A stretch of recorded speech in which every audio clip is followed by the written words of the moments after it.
Hello friends, मैं आप सब लोगों का अपने इस एजुकेशनल चैनल पे हार्दिक स्वागत करता हूं।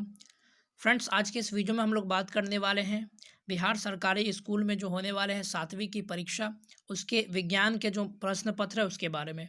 जी हाँ फ्रेंड्स, आज आपके बीच मैं लेकर के आ चुका हूँ क्लास 7 के सभी महत्वपूर्ण प्रश्न पत्र जो कि आपकी परीक्षाओं में पूछे जाते हैं और ये आप पूछे गए हैं। तो वीडियो के अंत तक जरूर बने रहें और अगर आप चैनल पर एक नए व्यूअर हैं तो इस चैनल को जरूर सब्सक्राइब कर लें ताकि जो भी क्लास 6 और 7 के इंपॉर्टेंट वीडियोज़ और क्वेश्चन पेपर इस चैनल पर आवे तो आप लोग आसानी से देख सकें। तो चलिए फ्रेंड्स, बढ़ते हैं हम अपने क्वेश्चंस की ओर और देखते हैं कि आप किस प्रकार से हम लोग जो है इस क्वेश्चंस को हल कर सकते हैं और बना सकते हैं। तो चलिए देखते हैं। तो सबसे पहले यहाँ पर आप लोग देख पा रहे हैं, पहला सवाल जो आपसे पूछा जा रहा है, राइजोबियम जीवाणु पाया जाता है।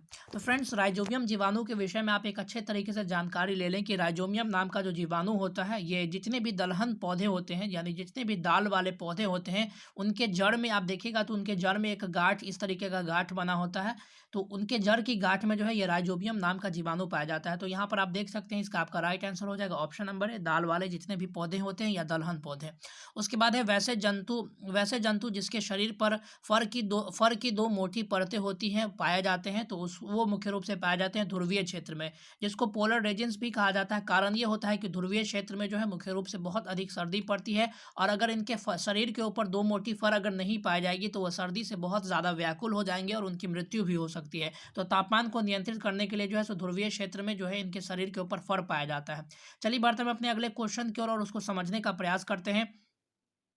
तो यहाँ देखिए, अगला प्रश्न आपका कहता है रुक्षांश के मुख्य स्रोत है। तो रुक्षांश के मुख्य स्रोत होते हैं, रुक्षांश कहने का मतलब ये हुआ कि हमारे भोजन में कई प्रकार के पोषक तत्व पाए जाते हैं। एक तो होता है आपका कार्बोहाइड्रेट होता है, दूसरा प्रोटीन होता है, तीसरा फैट होता है, चौथा आप कह सकते हैं कि खनिज लवण होता है और पांचवा जो होता है जल और रुक्षांश वगैरह होते हैं।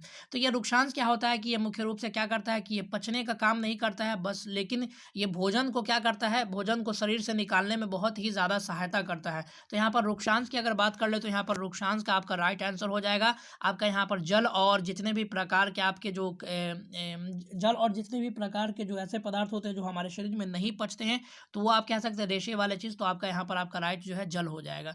चलिए बढ़ते हैं, वह घोल जिसके घुलने पदार्थ की और मात्रा घुलने की क्षमता नहीं होती कहलाता है।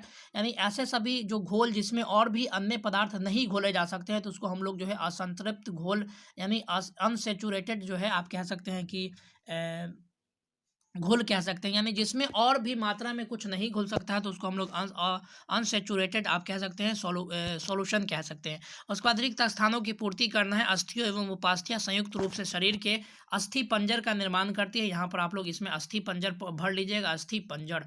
चलिए बढ़ते हैं अपने अगले क्वेश्चन की ओर। क्रोमेटोग्राफी का उपयोग पेड़ पौधों में पाए जाने वाली दवाइयों को उपयोग करने में किया जाता है। यहाँ पर आपको उपयोग करना लिखना पड़ेगा। उसके बाद है सामान्य रूप में ठोस गैस एवं द्रव पदार्थ की तीनों अवस्थाओं में पाया जाता है। यानी सामान्य रूप से जो है आप जल जो है यहाँ पर आपको ठोस द्रव और गैस की जगह पर आपको क्या करना है, जल लिखना है। जल जो है मुख्य रूप से क्या होता है, ठोस द्रव और गैस तीनों अवस्थाओं में पाया जाता है। ठोस के रूप में आप कह सकते हैं बर्फ के रूप में रहता है, उसके बाद गैस के रूप में आप कह सकते हैं वाष्प के रूप में मौजूद रहता है और द्रव के रूप में तो पानी रहता ही है। तो यहाँ पर आपको जल भर देना है। उसके बाद है जकड़ा जर का दूसरा नाम रेशेदार जर भी होता है। तो आप लोग यहाँ पर इस प्रकार से समझ सकते हैं।